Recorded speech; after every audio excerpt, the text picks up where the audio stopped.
Next service. Please enter the VTC.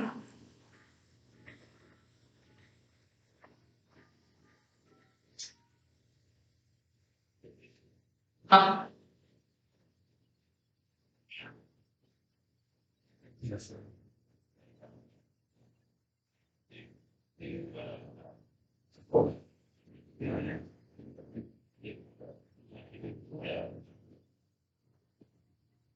You know what I'm saying?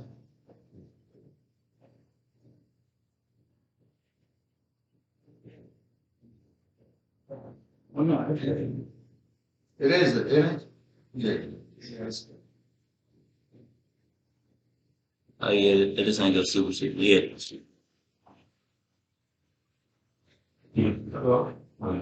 And then this one. Oh, give me the line. Yeah. That's what I'm going.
Hey, Yes, I'm here.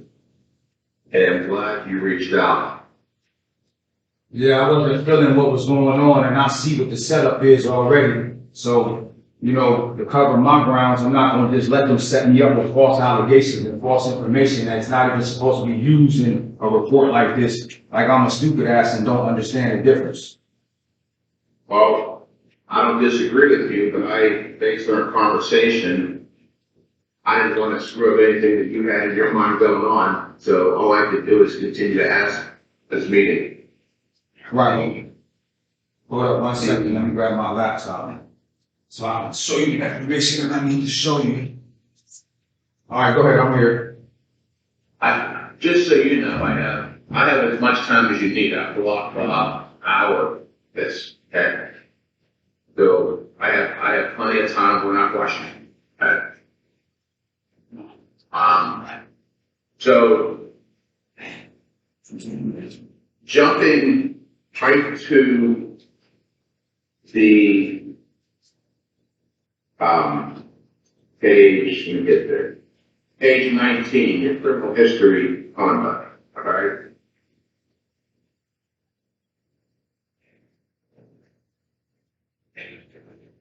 I'm sorry, I lied to you. It's not page 19, I think it's 14. Yeah.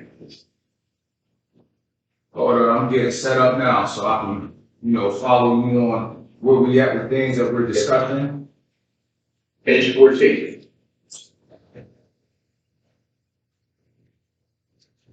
But there's a lot of information to go over. I don't even understand, first and foremost, how whatever the probation department or whoever it is could have sat there and put any allegations about a rape charge or anything. Those those are allegations that are pending. Those are not allegations that are convictions, so they can't consider those when trying to sentence me to an enhancement. I'm not convicted of that. So they have, where they're coming from, they have, thank you, they have recorded phone calls, which I have, which I have no way of getting them to you yet, I can upload. But they're conversations about, the alleged conversations, you talking to someone about some rates that you've never been charged with. So, Yeah, what am I talking to anybody about a rape that I've never been charged with? If there's a rape that be talked about, then why am I not charged with it? so just so you know, I want to get through the criminal history. I'll be, Renee, That's a part of the criminal history that they put in there. They put in there. we're going to schedule another call this week too, okay? I'm going to have a couple calls with you this week, because one is not going to be sufficient, James, okay? So, can you schedule me a couple more calls with James this week? I need 2 more after this one, so I can do tomorrow, possibly after, so I'm not going to hear you. Alright, so, paragraph 53 on page 14 is an aggravated assault charge.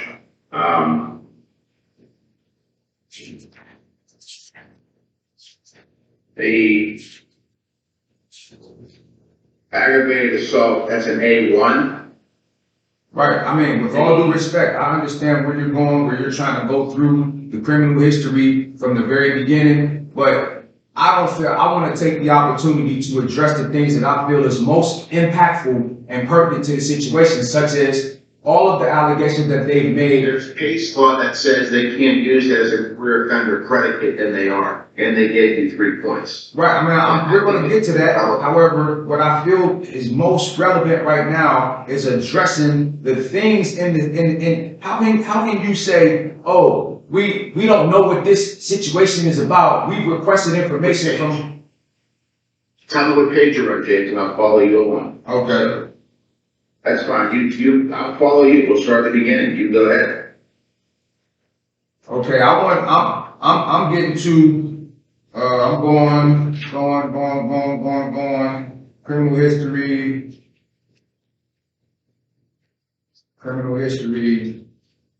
because they're sitting there. I mean, this whole situation is illegal from the very beginning. What they're doing is illegal. They're not allowed to do it. They think that I don't understand the federal sentencing guidelines and things of that nature, but first and foremost, I do understand it. And I have the book. So I'm well abreast as to what they can and can't do. However, let's focus on the facts and where you want to take you. So, I want to take you to any criminal allegation in their report where it states that they're relying on information that they haven't received from the Allegheny County courts or they haven't received from anywhere. How can you put an allegation in there and then in the same breath say, we haven't received any information on this, but we want to rely on this in order to enhance Mr. Bird's sentencing? How is that even possible? Why would this probation department even include something like that without verification and try to rush me into a sentencing hearing, whereas though they have no confirmation as to whether or not this can be used or not? That's illegal in itself, and it shows the sham legal process that's going on right now. I'm well aware of that, and I agree with you. So let's go on the premise that I'm agreeing with you. I'm not resistance here. So, on page 6, where the offense starts, charges and convictions, she's basing that on the record. So, is there something you'd like me to address on page 6, 7, 8, 9? 10. Yeah, 10. That's the offense conduct, the charges, and the conviction. I'm reading it now. Okay, I want you to take your time. I want this, because I'm meeting with you a few times this week. So this is not our only meeting, so we don't have to like fucking rush through it, James, okay? Okay.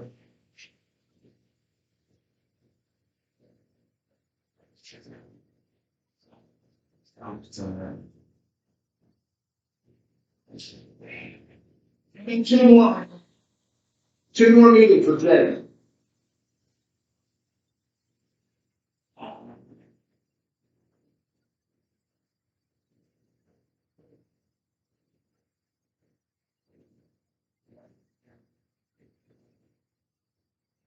Okay.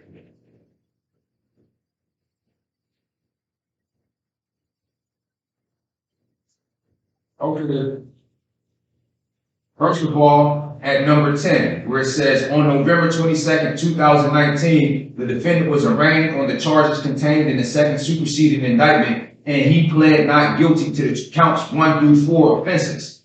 That's not true. When they arraigned me on those charges, I didn't make a pleading. I specifically told Judge Lisa Lupo Linehan that I was not making a pleading in the case at all, that I did not agree with being indicted by the federal government, that I didn't have any business to conduct with the federal government, that they violated the pettit policy in order to try to indict me with a second superseding indictment or a first indictment, and that I wanted absolutely no pleading to be made on my behalf. The courts are the ones who pled. And when in doing so, see, this is what I understand. When you make a pleading in a court system, then do you understand what honor and dishonor is of a charge? I'm sorry, do I understand honor and dishonor of the charge? Of a criminal charge. When they present you with an indictment in the federal government, and they say you're being charged with this, that, and the third, if you plead not guilty, then you go into dishonor. Because they're looking for acceptance. They're not looking for a plea. They're looking for acceptance. Once you refuse to accept, then you go into dishonor. Now, I had no intention of being in dishonor from the very beginning. That's the reason why I wouldn't make a plea. So with them saying that I pled, I didn't plead. The judge pled. So that's right. Hold on. You denied that you made any sort of plea as you refused to accept the court's jurisdiction? Exactly. Yeah, I'm writing this down because I'm putting this in. Yes. I mean, you know, I don't know what lawyers you've dealt with in the past who want to sit there and fucking tell you whatever. I want to listen and I want to put this down. So I'm working with you here. Okay. You know what I'm saying? I appreciate you. All right, so I have denied that he made any plea as he refused to accept court's jurisdiction. Said court on its own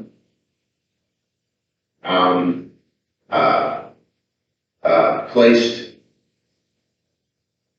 the not guilty plea on Mr. Burr's behalf without his permission. Without consent. Still not guilty on record without his consent or permission. Okay. Okay. What I'm going to do is, after today, I'm going to send you a letter outlining these objections. And then you can either call me or have your mother call and say, he's good with this, he's good with that. But we're going to have a couple more of these meetings. So paragraph 10, our objection will be, Mr. Byrd denies that he made any plea in open court as he refused to accept the court's jurisdiction. Mr. Byrd indicated the court placed a not guilty on his behalf without his consent and or permission. Yes. Okay. That's correction. Okay. It says on September 21st. It says on September 21st, 2020, the defendant's former defense counsel filed a motion requesting that the court order the probation office to conduct a plea investigation limited to the defendant's criminal history and any applicable enhancements under Chapter 4 of the United States Sentencing Commission Guidelines Manual. On September 22nd, 2020, the court denied the motion without prejudice and cited that former defense counsel... You signed the paperwork required. That's what it said. Right. So now, here's the thing. When Damian Shores came on board, I was representing myself pro se.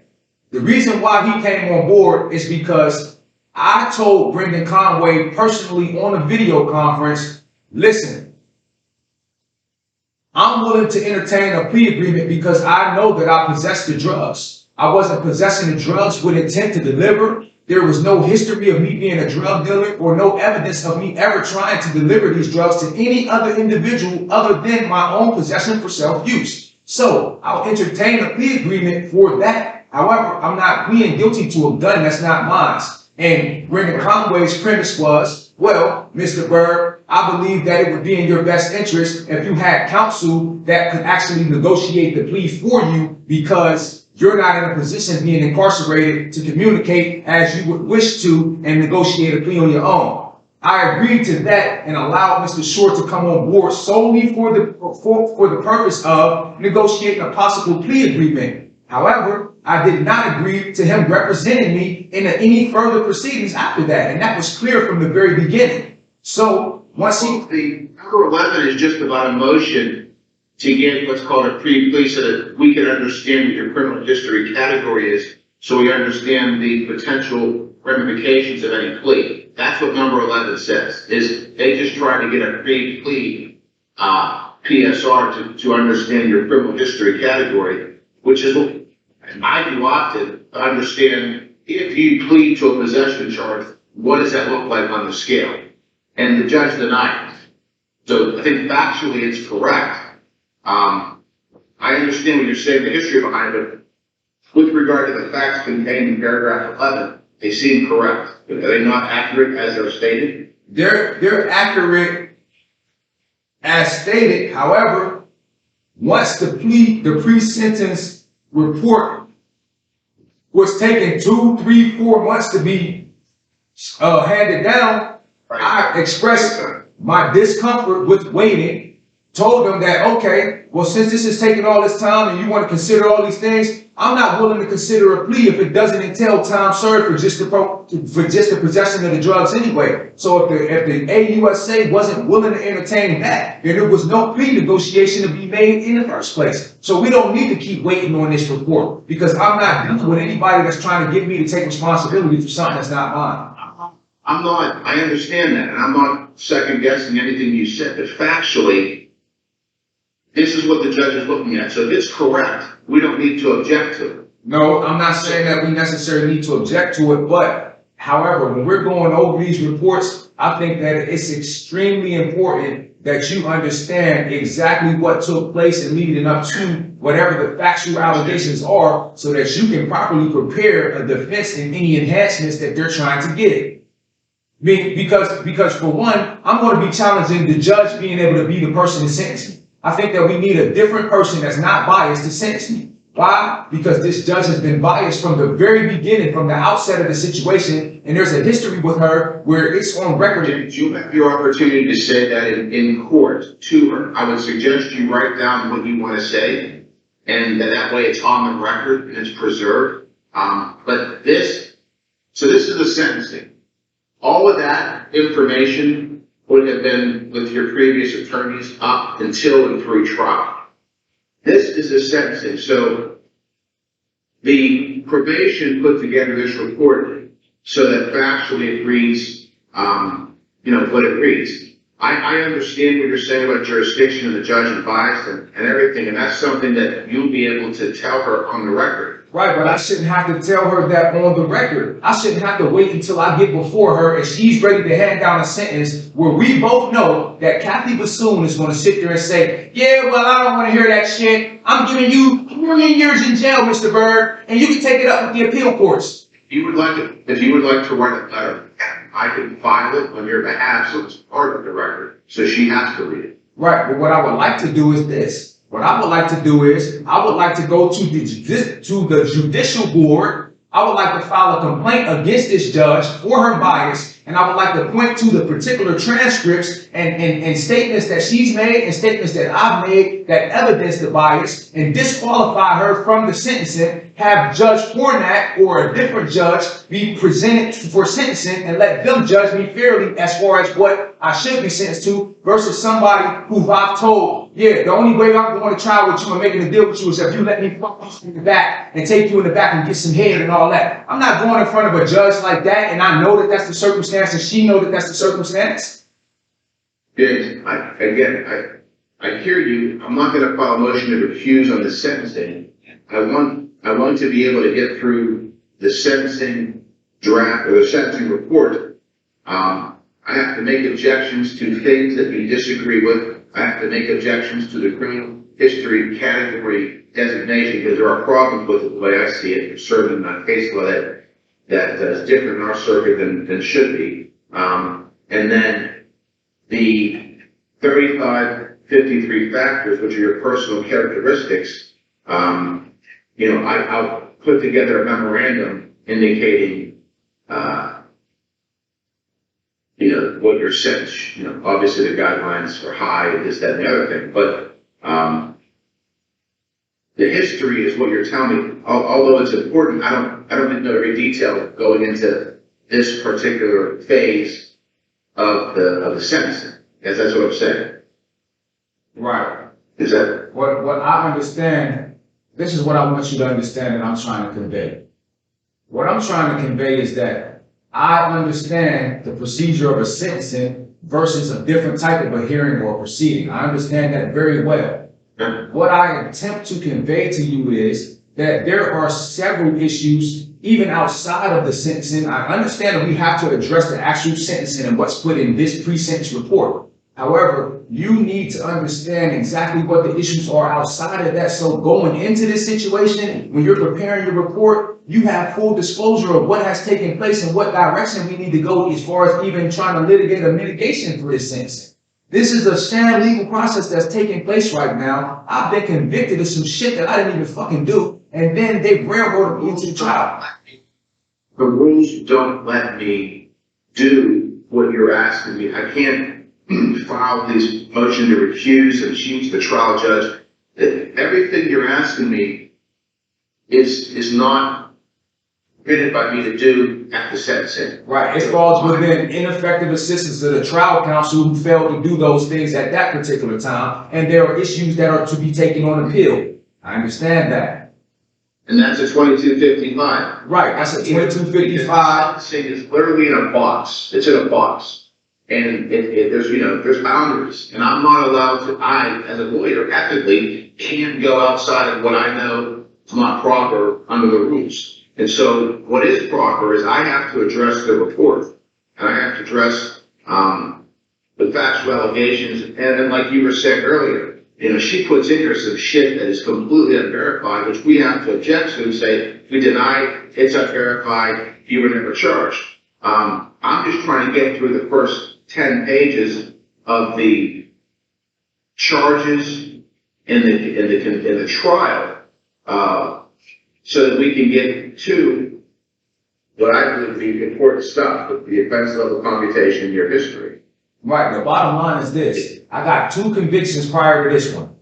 Everything else is hogwash, used as a way to hype this thing up and make it seem like it's way different than what it is. I got 2 prior convictions, bro, that can be relied upon. That doesn't put me at an ACCA predicate for armed career criminal offender or a criminal offender at all. I'm not a criminal offender. And furthermore, I want to show you where I'm going with this, because although you might not think that it's relevant at this stage, I think that it's extremely relevant for you to understand where I'm going with this, because under the dual sovereigns rule, you can't reach into a state court conviction and utilize that state court conviction in order to sustain a federal statute. It's unconstitutional in and of itself. But because it's never been successfully challenged up the chain of command to the Supreme Court of the United States, we have an issue now, because right now at this sentencing in this particular junction, I'm challenging that. I'm challenging any state court convictions that they attempt to use in the federal government to sustain their 922G statutes or convictions thereof, because they're unconstitutional and void ab initio. They're void from their inception, because here's my understanding, and correct me if I'm wrong, but here's my understanding. Okay? A defendant may move to dismiss an indictment for failure to state an offense, right? Now we're past the indictment stage, but what I'm getting at, I wanna break this down to. I can't hear you. What you say? My dad asked me a question, so I had an instructor to go do something. Okay. And listen, you the 2 convictions I see are both felony ones: the ag assault and then the ag robbery with the gun, and that's what they're claiming are the 2 predicates for the career. There is case law. Make sure you close your doors, gentlemen. Make sure you close your doors behind you. And they carry the gun with that license, but the 1998 and the 2002 are clocking 20 years old. So, and the 1998 ag assault is an A1, and under Nasir, it doesn't fit the bill. that, that can be used as a career offender. So I intend on objecting to that. I intend on claiming that you're entitled to a variance because your criminal record is stale. And anywhere in here, any fucking place in here where it says that you're not, that it's unverified, I'm objecting to as facts that are unverified, and they can't be relied upon with the court, namely, all of these arrests, the narratives are objectionable because they're factual allegations that are not verified and aren't true by them. And to be very honest with you, all this shit about the rape, that's just Brennan trying to fuck you, and I will be objecting to that as well. The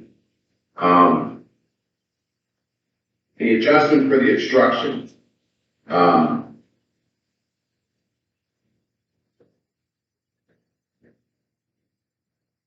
can make the arguments.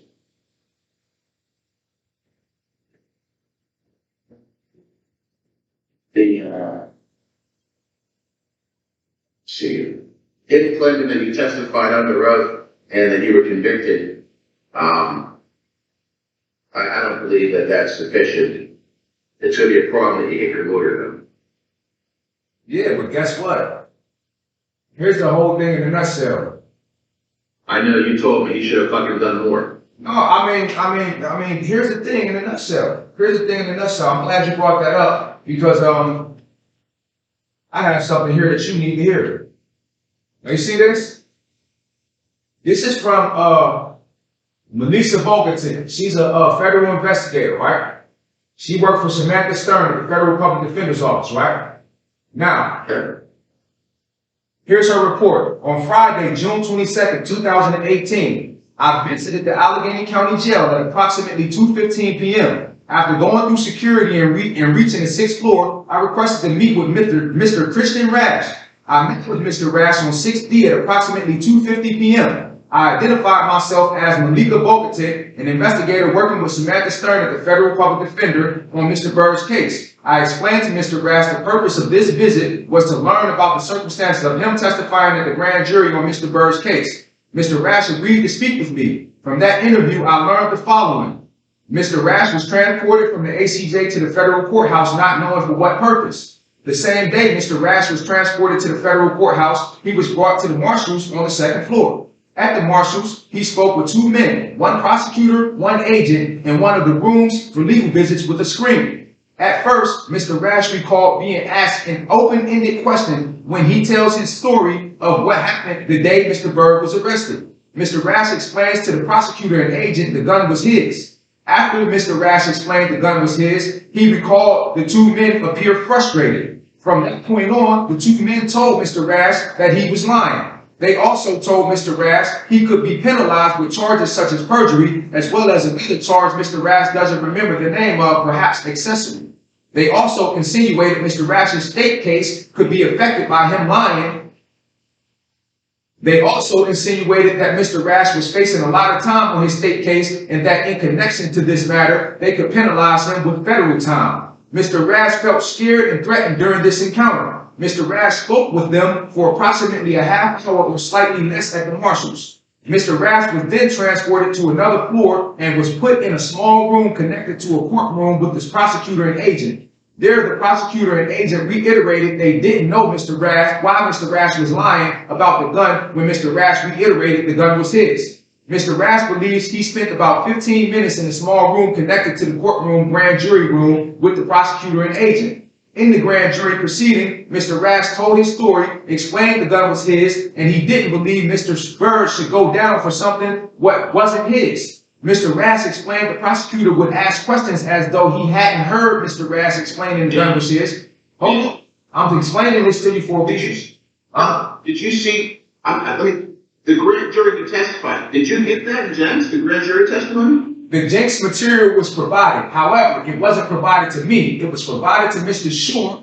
Mr. Shore told me that he wasn't allowed to give me a copy of it per the judge's orders. And when we attempted to go over it, Mr. Shore got mad, got up and only let me read like 2 sentences. And then got up and clicked off of the video, and I never even seen the rest of the testimony from the grand jury. exculpatory as hell. Exactly my point. But when he refused to bring this up, I slapped the shit out the bitch ass nigga. Period. He deserved to be slapped because he was railroading me and setting me up. And whatever consequence I got to face for slapping him, that's okay with me. Because if I had the opportunity, I'd slap him again.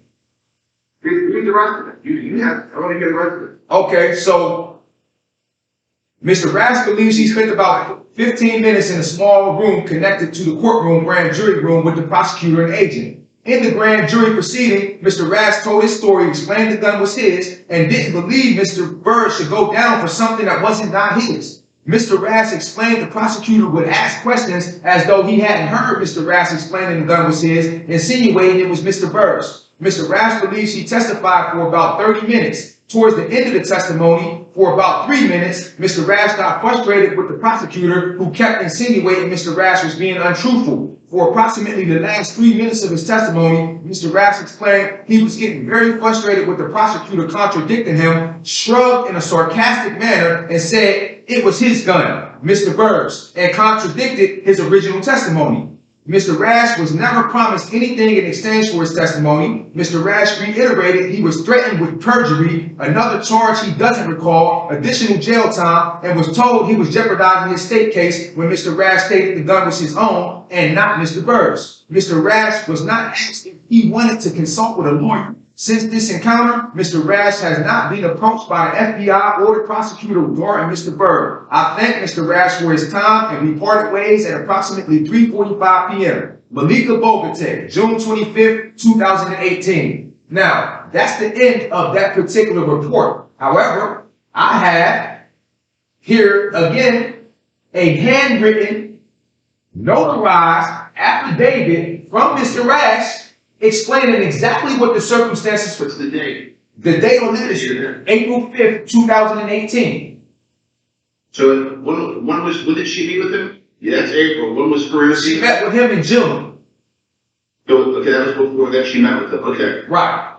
And in this, he details in full exactly what his role was in the circumstance, why he's taking responsibility for it. Changed. James changed as to why he wasn't a witness, because he testified in front of the grand jury. You have a statement. He gave a statement to your investigator. It's 3 statements that are consistent. This is the thing. What changed was Damian Shore refused to call him as a witness. He just outright refused to call him as a witness and said, "Judge, I don't believe that I should call him as a witness because I think that he lied. I think that he lied." I said, "Sir, I think that he lied too. However, it's not the province of a defense attorney to determine when he lied. It's the province of a jury to look at the lies that were told and see what it is that they believe. You don't get to make that judgment call." Exactly. So, James, I can't help you with that, and I'm glad you shared that with me, because it actually is pretty crazy and amazing that, and it sounds like you have a really good and effective assistant to counsel. Sure. Absolutely. So that explains why he got his ass slapped out his chair.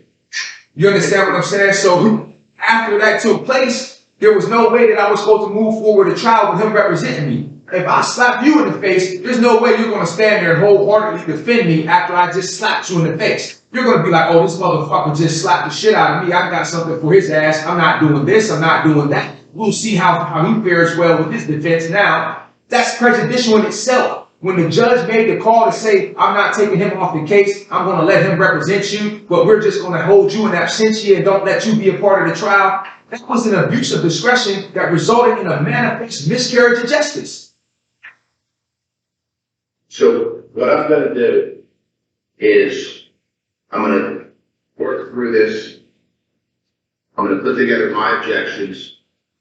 I'm going to meet with you either tomorrow or Wednesday and go over paragraph by paragraph what I'm objecting to and why. And then you can either add to it or tell me to fuck off. Okay, that sounds like a winner. Now, you think that we're both on the same page when it comes to what should be objected to? The mere fact that this is not even a regular pre-sentence investigation report. This is some trumped up shit that Brendan Conway thought that he was being crafty by using all these stale convictions and misinformation in order, because he knows that he has this judge in pocket. He knows that Kathy Bassoon is on his side. She hates me just as much as he does, and she's going to do something prejudicial in order to impose a sentence upon me at this point. He knows that. So, all right, I'm gonna get done with this. Renee, do we have to know what his next meeting is? When?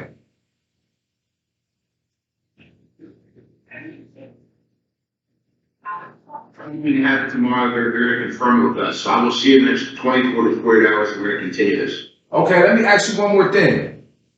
Yes, sir. Can we please request that the courts provide us with all transcripts of previous hearings? Why? Because for the preparation in this sentencing right here, it's extremely relevant that we have transcripts of all the prior proceedings so we can properly prepare when it comes to the challenges to the sentencing and the proceedings that took place previous. There's information in there that we need. Because I'm CJA, there are rules. I can certainly ask the court and see if they'll agree to it. And then if they let me follow motions, I'll follow motions. But we're not gonna have them before the sentencing. Well, is there a way that we can postpone the sentencing so that we can get everything? All I'm asking for is, because I've been treated so unjustly and unfairly, because I've been railroaded in the manner that I've been railroaded. Of course, I have some apprehension with respect to being represented, going into a sentencing hearing. However, I'm not about to let Brendan Conway fuck me over. That crab-faced cocksucker is not about to fuck me over and do the shit that he thinks he's about to do. So I'm willing to fight for my freedom because I'm not going to accept him doing that. And where he thinks that I'm going to be mentally or legally incompetent, he has a whole nother thing coming. Because I'm going to shit him down in that hearing like he had never been shitted down before when it comes to intellect, understanding the law, and with your assistance, you being the attorney to litigate it. I just want a fair chance to prepare it. I just want a fair chance to get all of the information, to utilize that information to properly prepare. I'm already in jail. I'm not going anywhere anytime soon. Therefore, it shouldn't be a problem with getting a postponement, even if it's a 90-day postponement, so we can get properly prepared, prepare this sentence and rebuttal the way that it should be based on all of the facts and move forward. I hear what you're saying, and Mr. Conway, and I don't think the court would go along with it because the sentencing and the hearing transcripts, although relevant for ineffective assistance of counsel, aren't relevant for a sentencing. The sentencing is about, it's about numbers, about case law. It's not about anything that happened prior to the sentencing. I will try to get your transcripts, but that's not going to be a valid reason for the court to accept a continuance for your hearing. The sentencing is in a box. It has nothing to do with what happened before. The court is not permitted to consider it. I'm not permitted to argue it. I'm not permitted to read that letter of court and say, Judge, this was James Burke got fucked. And so I'm not permitted to do it. She'd cut me off, and then I'd probably get sanctioned.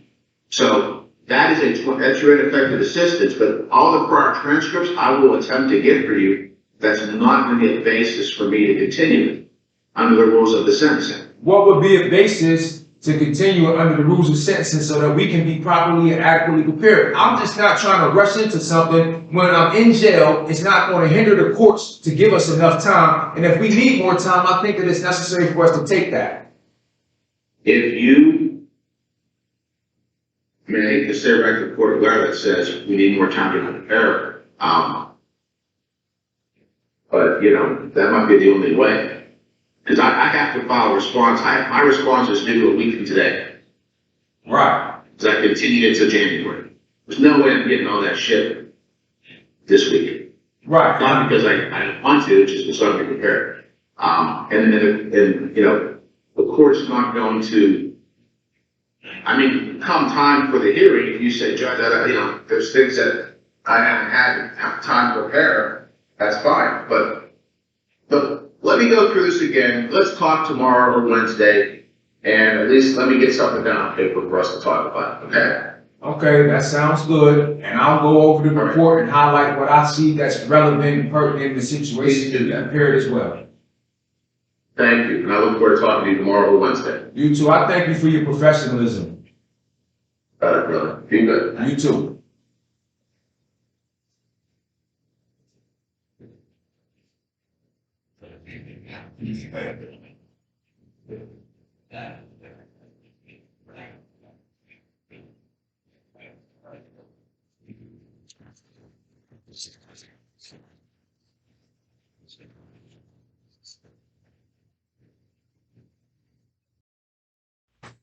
As you can see, I just got done meeting with attorney Michael DeReso regarding sentencing in this sham legal process where I've been convicted of a crime that I didn't commit, where the courts knew that there was evidence that existed that proved my innocence, and they refused to let me put that evidence forth. They intentionally took me out of the position to represent myself, forced me to be represented by attorney Damian R. Shore, and he refused to put forth exculpatory evidence as indicated by the attorney who I just met with. Now, America, I would like for you to tell me, what would you do if you was in my position and you had been railroaded for a firearm that wasn't yours, that somebody else admitted to, not once, not twice, but on 3 separate occasions, on transcript, which was an actual public record, and you still are being railroaded into a conviction and being sentenced to 360 months to a life sentence, allegedly. That's what they attempt to do this coming sentencing date, when I'm not even guilty of that. They made it seem like I was running around the streets. I was a drug dealer who was toting around firearms and using them to protect my drug enterprise with absolutely no information or evidence that indicated anything of the sort. But because I'm poor, I'm black, and I didn't have representation by somebody who was willing to put forth the evidence that existed, here I am, sitting in this red suit with my kufi and my glasses on, talking to you and trying to explain my position so that somebody out there in the world would assist me, put a team of attorneys around me, expose them. Why let them get away with it? Even if I never get out of jail for the rest of my life, let's at least expose what they took and did in order to railroad me into being in jail. Why am I here? How can the federal government or a government agency, period, be charged with the duty of upholding the law and then blatantly violate the law? They know they blatantly violated the law. You just witnessed a federal attorney admit that they fucked me, that this was exculpatory evidence that should have been put forth, that it's not the province of a defense attorney to decide when somebody lied. However, if there's discrepancies that actually indicate that there is a falsehood being put forth, that it's for a jury or a trier of fact to decide. They didn't give me the opportunity. They railroaded me. I had a trial where I wasn't even allowed to be prepared or present for the trial. They had me shackled and handcuffed downstairs, hog-tied on the floor in a jail cell in the federal courthouse, and allowed the trial to go on without me. Then allowed me to come upstairs in jail garb, shackled and chained around the waist with masks over my face, looking like Hannibal Lecter, in front of an all-white jury where absolutely no African Americans or any people of color were present on the jury, and let them railroad me into a conviction. Now you tell me, if this is not a social caste system that's calculated and designed as a mirror image of slavery, underneath the guise that if you're convicted of a felony, that they're allowed to still have slavery, then you tell me, how did the United States Constitution ever abolish slavery? How did it? What amendment abolished slavery? It's not abolished. They've just disguised it as something else. That's the same thing that Michelle Alexander was saying when she wrote her book. That this is just another social caste system that's morphed into something different to disguise it. And then America will go through letting that happen for 50 to 100 years before they'll disguise the system into something else. But when are our people going to be treated equally or fairly in the criminal justice system? When are the black judges, the black lawyers, and other individuals that work within the court system that are of our skin color going to step forward and say, you know what? We're going to address this systemic racism and start making some necessary changes so that people can be treated equally when they come within this court system. I have no problem with taking responsibility for something that I did. And I have no problem with admitting that I possessed the drugs in this matter. I did. But I wasn't a drug dealer and wasn't selling the drugs. I only possessed them for my personal use. I didn't possess them because I was trying to deal them to somebody.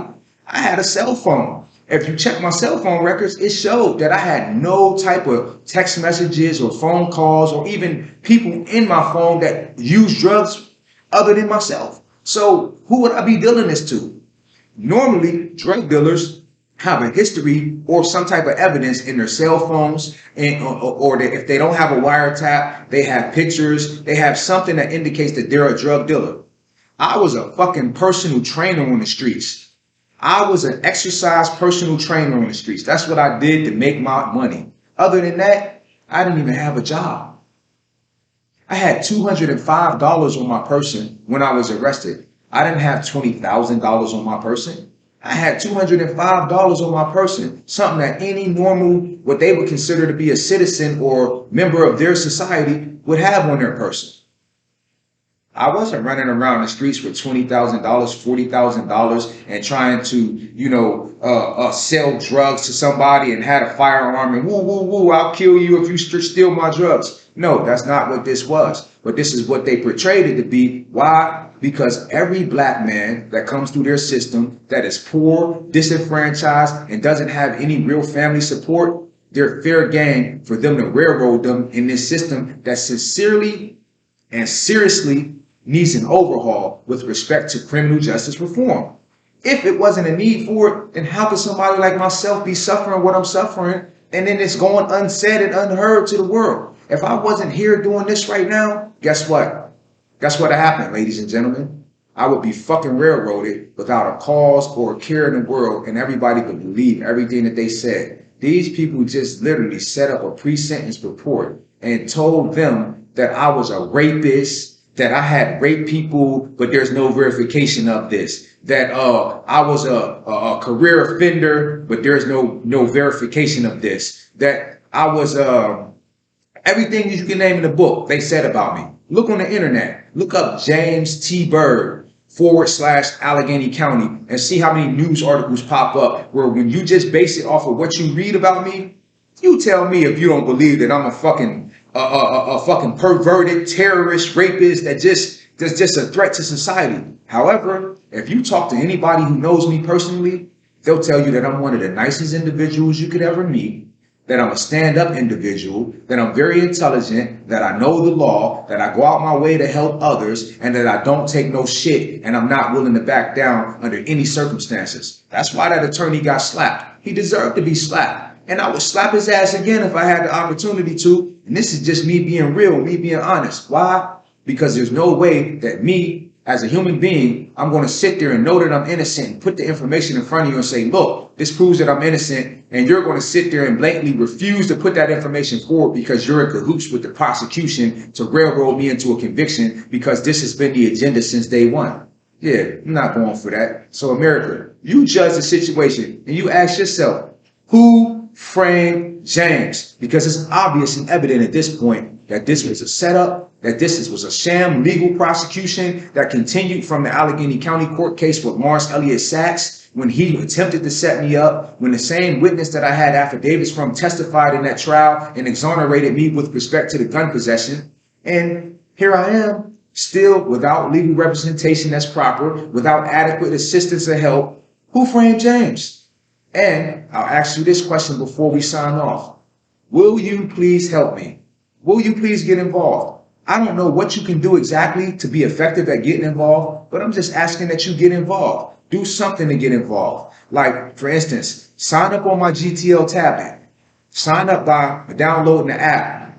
GTL is called Getting Out. So if you go in the App Store and you get the app Getting Out and you download that and you use my booking number, which is 2015-06698, and you look up Allegheny County, Pennsylvania, I should pop up on the tablet and you can sign up as a personal contact. Then that way I could at least email people who are willing to correspond back and forth with me, explain what's going on, and possibly have you put it on the internet or do something to put it in the papers or do something to rally behind me to get me justice. Because otherwise there is no justice for James.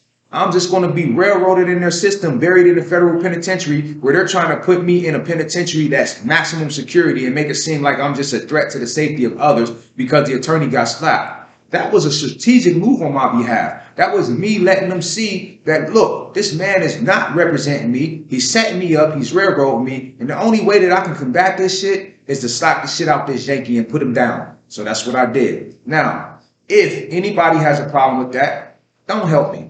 I'm fine with that. But if you feel like I did the honorable thing by defending myself the best way that I could by slapping the shit out of him, if you feel like I'm doing the right thing by putting the facts in front of America and saying, don't judge me for a personal reason, judge me based on the evidence that has been presented to you. Did I rape anybody?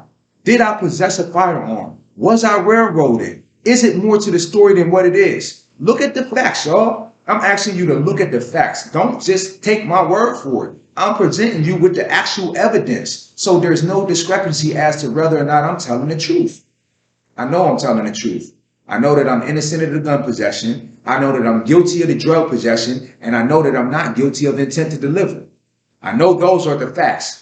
I know that I never, ever, ever would rape a woman at all. I love women too much. And quite frankly, the way that I'm set up, I don't have a problem with women loving me in return. Therefore, I don't have a problem with, and excuse my language, America, getting some pussy. I don't have to drug anybody. I don't have to take advantage of anybody. It's not that serious with me. Why? Because every woman that I meet, that I correspond with, interact with, if I'm interested in them and I make myself clear that I'm interested in them and they're interested in me back, we fuck. It is not a problem at all. So why would I be raping anybody? This is a sham legal process that was designed and calculated as a way to cover up the fact that I was innocent, that I was sitting in jail unlawfully on a bail that was paid, and they needed a reason to hold me. And all the evidence shows that. So therefore, you tell me, who framed James? I'll see you next time, America, with another episode displaying yet more evidence of my innocence. Thank you for tuning in.